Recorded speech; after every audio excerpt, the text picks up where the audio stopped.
Everybody, welcome to the first episode of Talkin Comix by Legacy Comix with me, John, and Pat here, founders of Legacy Comix.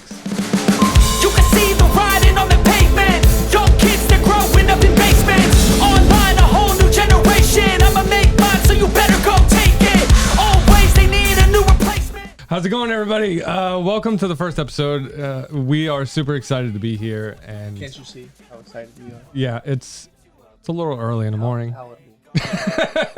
You feel the intensity. It's a little early, but it's fine. You know, like I could talk about comic books anytime. Sure. You know, Absolutely. especially Legacy. Hell yeah. So we're starting this show because we wanted to, number one, build up our YouTube channel, you know, and connect with you guys. You know, we wanted to reach out in another form, another platform, and say hi, how you doing, how's it going, and you know, just basically just have another outlet for our content.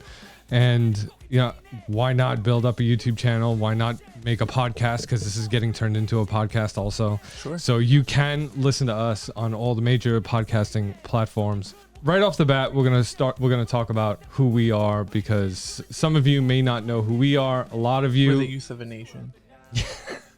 a lot of you are already our fans, which is why you're here now watching this. But if you stumbled across this video and you don't know who we are, Pat, introduce yourself. My name is Patrick Hickey Jr. I am the editor-in-chief and co-founder of Legacy Comix. I'm also a former NBC editor. I'm a college professor of 16 years, a professional video game voice actor, and the author of the Minds Behind the Games book series. Fancy. John? My name is John Svedese, and I have been an artist basically my whole life. I love drawing, I love art, I love everything about it. I've been published with Legacy Comix over the past year with various covers, various books. You know, comic books is my jam, and I love it. He's also a variant cover artist for lesser known comics, for Yes. Spell, and he was also a cover artist for Old School Gamer magazine. That's I gotta sell this man. that's correct. So he's more than just a comic book lover. He's a talented artist. Yes. Yes. Sells commissions like booyah. Yeah. I'm telling you. But I am also the chief creative officer of Legacy Comix. Yes. So everything that comes out to you guys goes through me first. Sorry, Pat. No. Well, everything artistically. Yes, yeah. Everything yeah. of the written word. Everything you see graphically. Sure. Yeah. Yeah. It's crazy. Yeah. I mean, me and this guy are married, basically. Yeah, it's a partnership. It's insane. It's a partnership. I'm not the easiest person to be married to. No, you're not. I'm not, but neither is he. But we make it work. I think we've we've talked about this like over the span of 10 months. Yeah. I mean, 8 books, 3 more coming, variant covers, holographic covers, partnerships with some pretty wild people that we never thought that we would work with. We've done panels. We've done signings And cons and Yep. And we've done it like the right way. yeah. You know, it's funny because like when we were walking over here, when I was walking over here with my friend Duncan, we should talk to Duncan. We need a sponsor. Yeah. I've gotten this man into Duncan. We need a sponsor. Steve Those iced Conjay too. coffees? I love the iced coffee. Steve Conjay the other day was like, I never drank coffee, and then you got me one that day, and it was like, bam! And I'm like, if you guys know Steve, that's like that's how he is. Like he'll be just like regular, and boom, and you're like, wow, okay, Steve. Yeah. But man, We love you, Steve. I was listening to a podcast on the way over here, Jeff Jarrett's podcast, My World, which is awesome. Yeah. He just talks about the ins and outs of professional wrestling and stuff, and he was talking about like the time when he knew that like the writing was on the wall for him to leave TNA, Right. and that was the company that he founded. Mm-hmm. And I'm just like, what was the moment that I decided that like I needed something different? Yeah. And it was just like, it totally like hit me. So I don't know if we should talk about it, if you want to talk about it. Go right ahead. But yeah. oh my God, you know this story. I'm pretty sure you know this story. I'm pretty sure, yeah. Because I would say I started at Lesser Known in like February of 2021. And there was a little moment on Instagram. It was like a little joking moment where the editor-in-chief, the founder of that publication, of that imprint, sent me a picture of the cover of Conjuring Zero. He's laughing because he knows. I know what you're talking about. Yeah. And there was a penis on the cover of my book, of myself and Kieran Quinn's book. Yeah. And it was the best book to that point that they had printed by far. Yeah. And he's like, oh, well, if you can't laugh at that, blah, blah, blah. And then it just kind of hit me. And it's like, at that point, like, they're a great company. They're doing their thing. They've got like 3 successful Kickstarters under their belt. Yeah. But their model was a lot different than ours. It still is very different. And at that point, they were giving away all of their comics. Mm-hmm. And it's like, if John would ever show me a cover of like Athos or Kroom that had like a Winky on it, I would go, yo, dude, you just cost us 40 cents. He knows that I would say that. I'd be like, why would you do that? We could sell that. Yeah. Because our comics are indeed sellable. Right. So my whole thing is like, the second that was shown to me, my first thing was like, you just wasted a perfectly good comic that somebody could have read. Yeah. But to them, the comic wasn't worth anything. Well, it doesn't matter because they were giving it away. Exactly. So the second that hit me, that was probably like in April or May. And that's like right around the time when we started talking about that stuff, because I had been on your podcast like months before that. Right. You know? Yeah.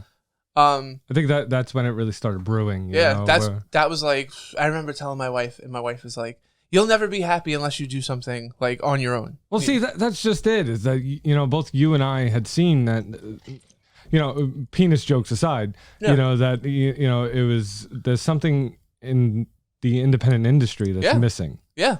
You know, absolutely. And we've seen a way to not only run things better, but to be a little innovative in the field. Yes, you know? absolutely. So, which I think we've done. Yeah. Which I think we're still doing. I mean, today we just announced that this man right here, John Svedese, is going to be doing digital only variants of our books. Yeah. Because we want to have, first off, this guy needs to be activated. Massive talent, needs to be activated. Yeah. Needs to be like, you know, front and center. He's chief creative officer. The world needs to see more of his art. This is a great way for him to put his little stamp on every book. And this is the thing too, if you guys don't know, he letters all of the books. So it's just like every single one. Single one. So like, you may not think that you're a John Svedese guy, but if you like Legacy Comix, you are. If you love Legacy Comix, you are. So the thing is, it's just like, to have more of his art though out there is super important. So like, that's another way that we're being innovative. Like, I don't think that there's a lot of independent comic book companies that have like digital only variants on like on most of their books. That's like what we're going to aim to do. Yeah. You know? And you don't really see the management up close and personal on social. Yeah. Oh yeah. That's the thing too. I mean, this show I think is great because it's going to put more of a face, but like, I mean, the socials, I mean, we're very accessible. Super accessible. Yeah. You know, like Twitter, Facebook, Instagram, like we are on them all day. I'm on them all day. 4, 5, 6 posts a day, you know? And then like John and I are talking about posts. So what are you going to post tomorrow? Are you going to do this? Oh, I'm going to write this post. Should I say it like this? Should I say it like that? Like, there's constant, and I mean, coming up with funny marketing campaigns. Yeah. It's funny too, because there's like a stupid badge on Facebook, and it's like, you have answered, you know, blah, blah, blah of your messages. Yeah. I try and keep that at 100%. Right. You know, and it's like the way meta is now is like, sometimes messages get lost in the shuffle. Mm-hmm. So, oh my God, if we're at like 97, I'm scrolling through because I want to make sure that like every person gets an answer, you know? So, well, it's all about that personal touch, you know. Absolutely. It's all about that communication with the fans, you know, because we do have a lot of hardcore fans of comic books, people who collect them, not just to read them, but they buy 2 copies of each book. Those are my favorite. Okay, they take one book to read and then the other book to just slab or put it in. Yeah, the reading copy gets put in the long box as soon as they're done. Yeah, and then they have their slab. Those are my favorite. Like, we got Pete Marseca, Darius Crosby, John Theory. There's so many great readers that we have. Mike Verts. You know, I have people messaging me that are like, I didn't read comics anymore, but then I saw a Conjury, or like, oh my God, Athos's cape is awesome. That reminds me of like, you know, 90s Spawn's cape, blah, blah, blah. I'm like, you need to read it, you know? Right. So yeah, I'm excited for where we are, you know? And it's just like, I think I'm super hard on myself. I think this guy is super hard on himself too. He's probably Yeah. harder on himself than I am. Super 'Cause critical. I love to pat myself on the back. No Yeah. fun. No. I'm a typical artist, you know. Yeah. I think everything I do is crap. Yeah. So. See, my whole thing is it's just like as a writer, I feel like if you're gonna release it, you have to have like 100% confidence in it. Yeah. You have to just be like, I proofread it. I did what I have to do. It's out. Boom. Let people experience it. If they don't like it, then I learn from that and I go to the next thing and the next thing. Mm-hmm. You know, especially being a prolific writer, writing a lot. Yeah. Like my whole thing is it's just like an artist. They're more like the Albert Bell type. They want to hit home runs. Yeah. You know, they want that cover to be a home run. Me as a writer, I know that I have like 24 different opportunities to hit a home run. Because if I hit one home run in 24 pages, you're going to remember that issue for the rest of your life. But if I don't hit 23 singles to go with that one home run, then we're screwed. Yeah. You know, so it's like there's less pressure. And I think as an artist, you can see, especially when an artist is on an issue for a long time, that you can see the evolution of his art. Absolutely. You know, so Yeah. I know my art's only going to get better. Sure. Just as much as, Kieran's art is going to get better, Absolutely. and Yeah. it's just, it's evolution. It's funny too, because like we've had conversations with because we obviously have relationships with artists, and it's like I know artists for other companies and stuff that are going through stuff and blah, blah, blah. And I'm like, page 13, that's when he found out about this. And then 14, 15, 16, you're like, he's dealing with this shit. And then 17, 18, oh, this is when he was getting a little bit better, blah, blah, blah. So it's just like, it's hard. It's hard, guys. This is like super hard. And especially like, I mean, John and I talked about this too, like running a company, like literally out of a basement, is rough, and I mean, we are on the same pay structure as our team. Yeah. So we like, don't get anything special. we don't get anything special. And it's like, if we don't sell books, then nobody gets paid, So like we've been in a good situation because the Kickstarter was super successful. I mean, 300%. Yeah. But then we've gotten a great amount of pre-orders for the Godfo book. Sarita has gotten a lot of good attention. We're trying to build up pre-orders. We launched that a lot later than the Godfo, probably like a month after the Godfo. Yeah. But those two books, and then we've got some other surprises for the summer. We've got ZoloCon coming. We've got a whole bunch of stuff coming. That's in the works. We'll be at ZoloCon in Pennsylvania on July 23rd and 24th. Mm-hmm. That's going to be a lot of fun. It's going to be insane. I mean, if you I guys can't haven't wait. seen The Fugue, or The Fugue, I think it's The Fugue. The Fugue, yeah. Yeah. Yeah. I mean, it's a declassified NASA test site that is basically like this exhibition center.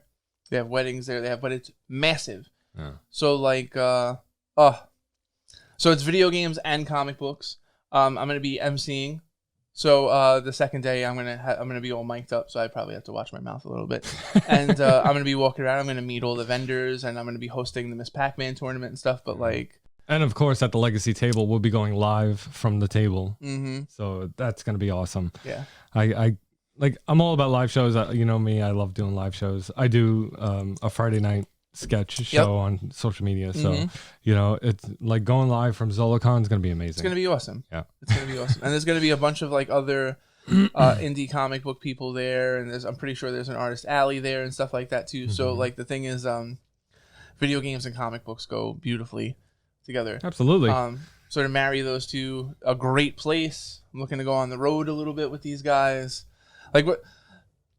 It's hard. Like Steve is married with children. John's married with children. I'm married with children. Afram is engaged. Kieran is engaged. So it's just like getting us all together in one spot is hard. But when we get together, like magic happens. It's like Voltron. Yeah, seriously, it totally is.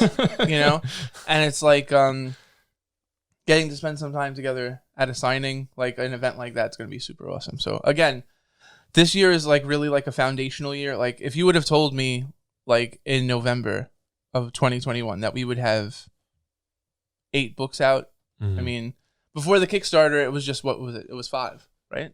Yeah. And then we did and we had the variants. and then Dracula. Like, man. And we've learned so much. And it's like I joke around with John, but it's like I really have to thank, like I'm under the learning tree of some amazing people, that are like helping, like give me ideas and things like that. And I'm like trying to leverage as many opportunities that I have in other fields to help Legacy and things like that. But it's just like, I think we're so much farther along than like we could have been. Oh yeah. So and I think it's great it's a testament really to what we're doing, because we don't have to keep going back and forth to Kickstarter. No. You know, I like never want to go to Kickstarter ever again. I love Kickstarter. I love you guys. And Yeah. we will if we have to. right. Yeah. Absolutely. But I think the Godfo showed that like we have enough support inside our own community that we don't have to give Kickstarter 10%. Well, not only that is that our stable of books right now is really supporting the company. Yeah. You know, we're doing it. It's, Yeah. Legacy Comix is successful in that sense. Uh-huh. You know, and it's all because of the fans. Mm-hmm.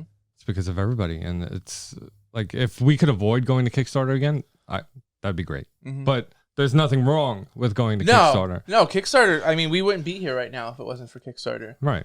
You know? Utmost thanks to Kickstarter. It's just post Kickstarter is where Kickstarter isn't so much fun. Fulfilling orders, waiting on waiting on survey. And so I mean at this point we're like 76% finished with our Kickstarter fulfillment.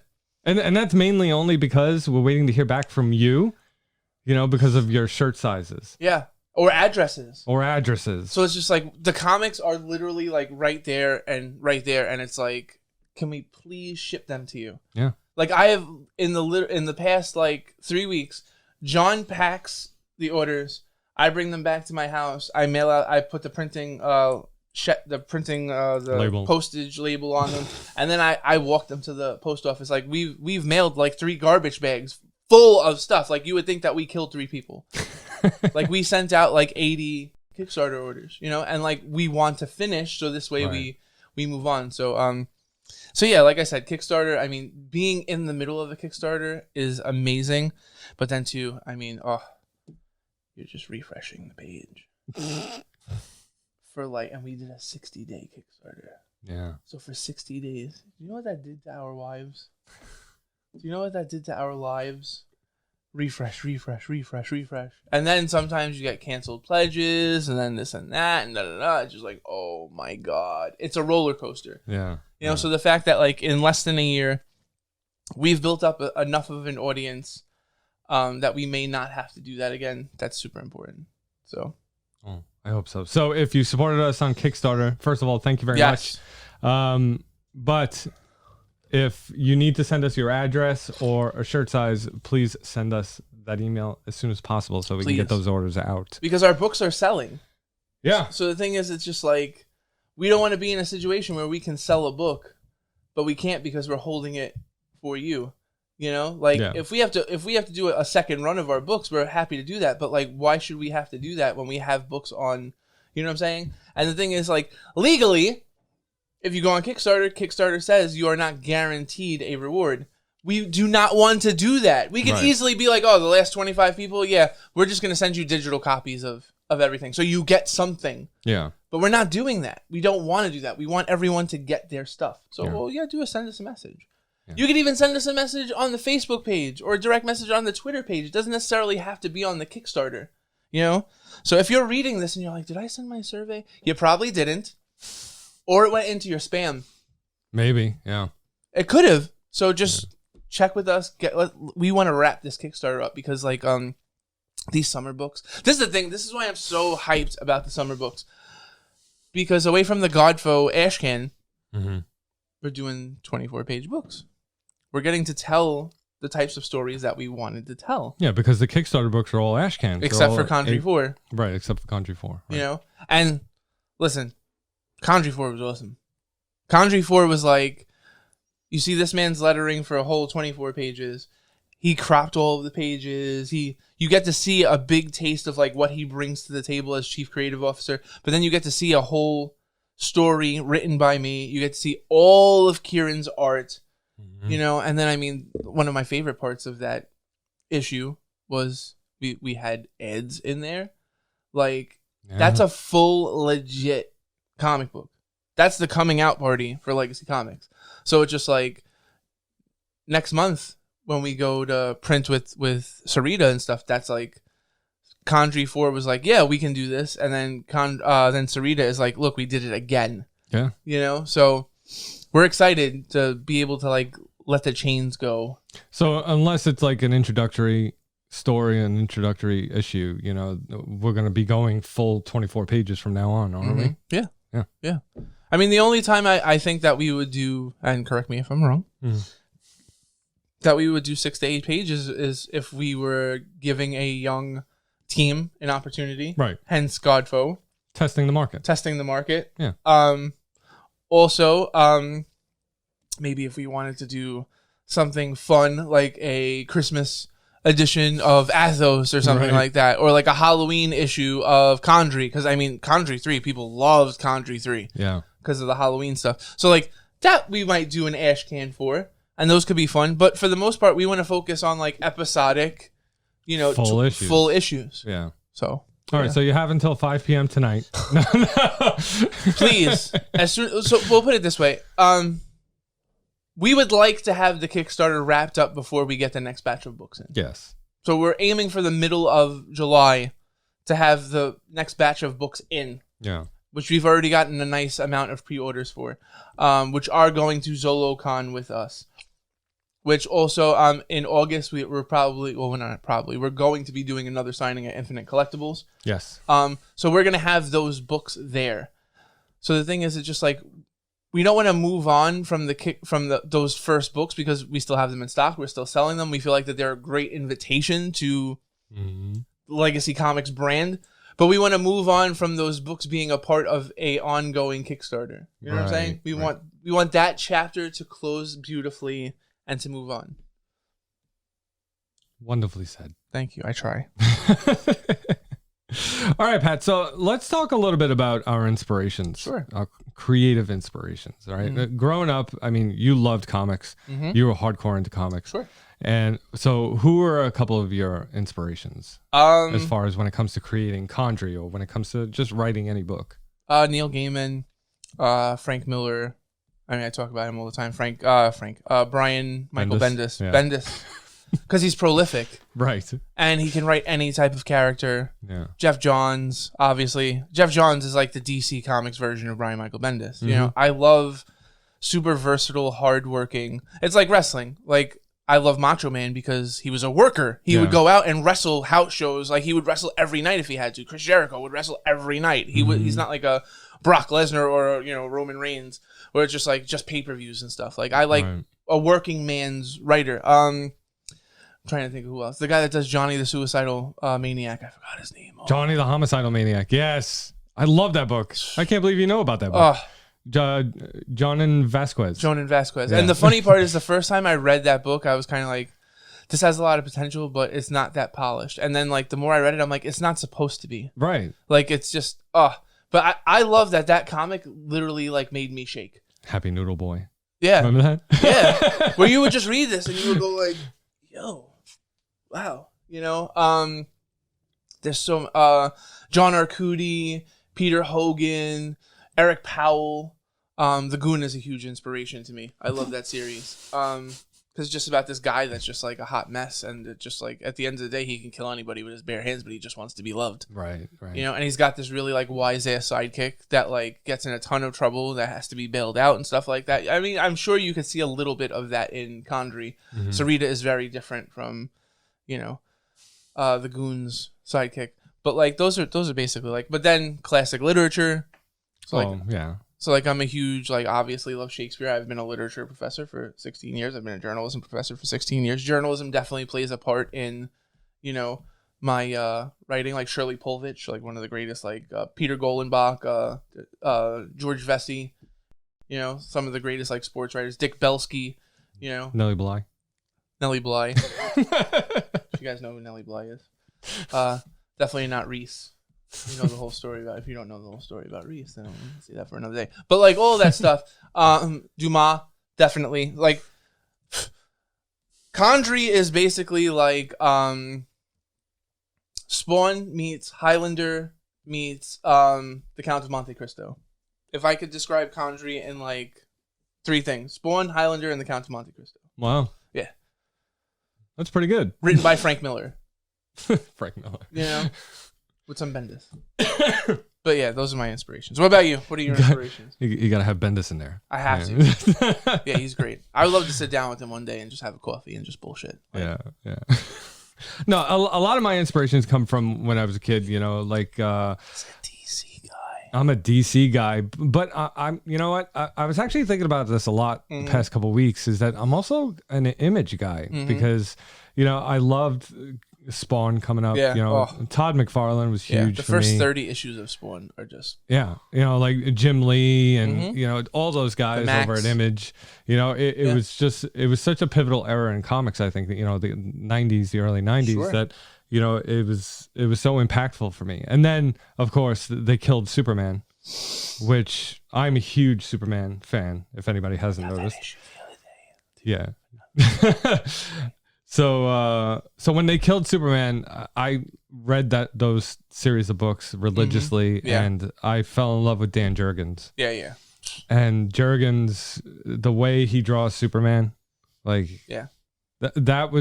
basically my style, because I grew up as a young artist trying to draw like that, trying to emulate my heroes.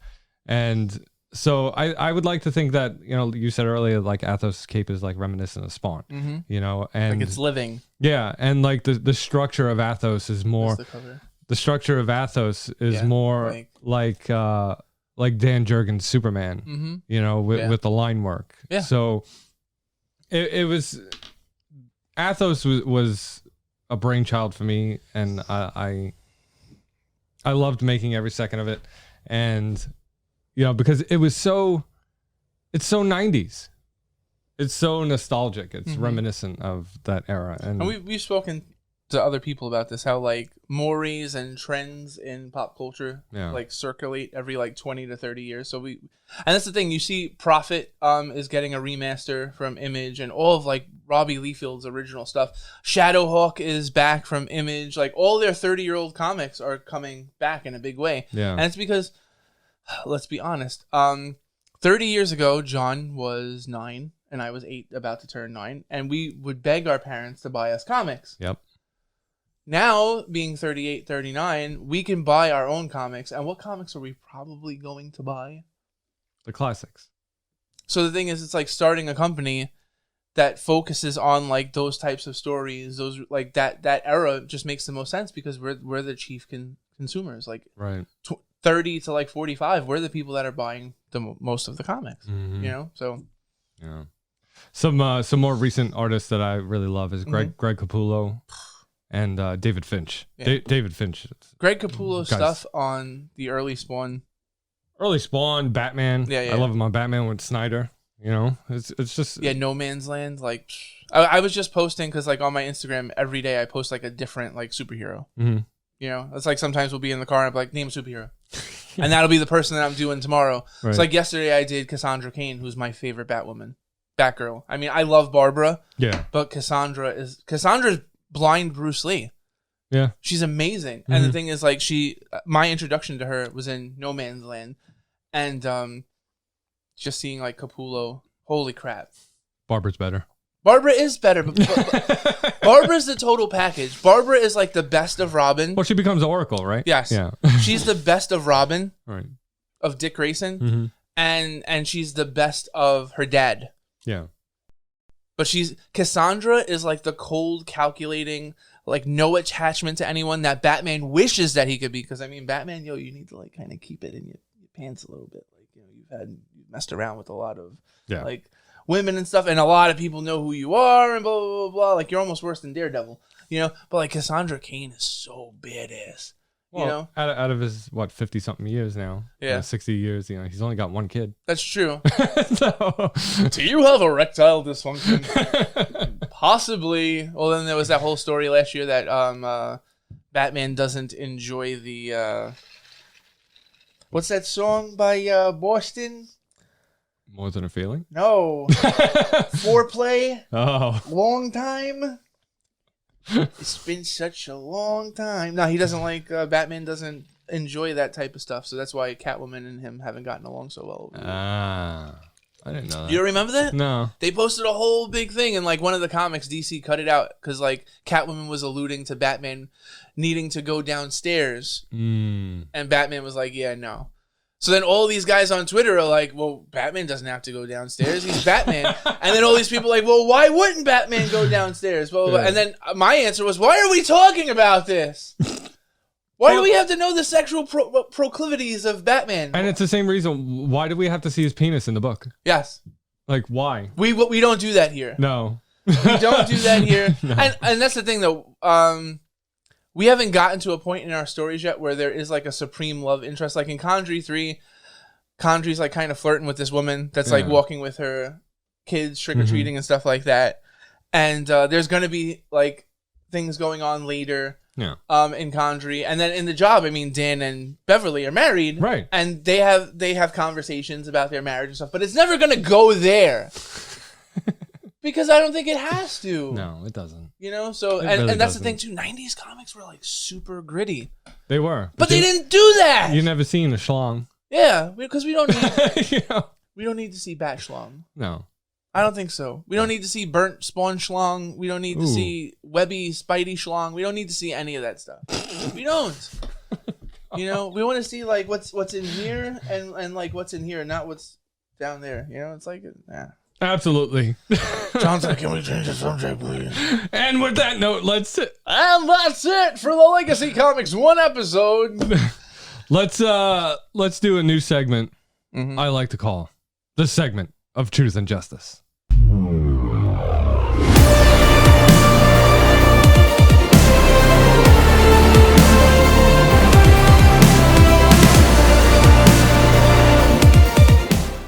All right, so in the segment of Truth and Justice, let me explain this a little bit to you, Pat. Okay, I'll be asking you a series of questions, superhero related. Okay. You answer them to the best of your ability. Excellent. Who is the best superhero that cannot fly? Wow. That cannot fly. That cannot fly. I would say either Spider-Man or the Hulk. Because Spidey can web sling and do a whole bunch of crazy stuff. But Hulk's jump. Jumps, yeah. You know? I say Batman. Or Batman. We just talked about Batman. Conjury. But Athos flies. But yeah, Athos flies. Athos is an ass kicker. Yeah. So, but yeah, I would probably say Hulk or Daredevil, because if Batman's in the conversation, Daredevil has to be in the conversation too. You know, so yeah, that's a hard one. What is your favorite villain's lair? Oh my god! Wow. Dr. Doom. Meanwhile, in the Hall of Justice. No. I remember in. I like Dr. Doom. I love Dr. Doom. I love Doom 2099. That was that like all those series like didn't really hit the mark. Spider-Man was pretty good, but Am I the only one that enjoyed Dr. Doom in the Fantastic Four movies? First off, this is the thing too. I love those movies. They're not very good, but I still love them. Right. Yeah. You know? I like the Green Lantern movie. I love the Green Lantern movie too, but it's not very good. Oh no. What's your favorite villain's lair? So I would say I was going to get to Joker's in The Killing Joke. When Batman goes into like the abandoned like circus, yeah, that like lair that he has set up is so badass. You know, where it's like he's got all the pictures of Barbara, like when he beat her and did all that stuff, and like he's got Gordon all chained up and stuff. That was probably like one of the coolest lairs I've ever seen. So I'll go with that. That made me think of the one from the animated series where he's got the big Joker card, and the big coin. You know, yeah. All right, so last question. There's 3 questions only. What is your favorite superhero catchphrase? Oh my god. Up, up, and away. Up, up, and away. Oh my god, if we could Google it right now, it's like the end of Dark Hawk 1. Dark Hawk is like, it takes a Dark Hawk or something like that. I'm just like, this is like the worst catchphrase ever. I love with great power comes great responsibility. Oh, that's a good one. I forgot about that one. I do, because you know what the thing is, like, I love responsibility. If somebody tells me to do something, I'm like, let's do it. Yeah. You know, it's like I was joking around when I came in here, like I've done 1,000 things already this morning, and I'm probably gonna do another 1,000 things today. And it doesn't bother me because it's like I like to go to bed exhausted. I like responsibility because I understand at the end of the day that gives you power. you know, and it's just like when people count on you to do things and you have responsibilities, it's more of like that's a testament to the type of person you are. Be the last to go to sleep and the first to wake up. Yep. So yeah, Ben Riley, Ben Parker. Yeah, Ben Parker. Ben Parker. Yeah, because Aunt May's last name is Riley. Yeah. Her maiden name is Riley. Ben Parker is with great power comes great responsibility. That's my jam. What about you? Up and away. Yeah. It's a classic. It is. Yeah. It is. All right, everybody. Thank you very much for joining us here today.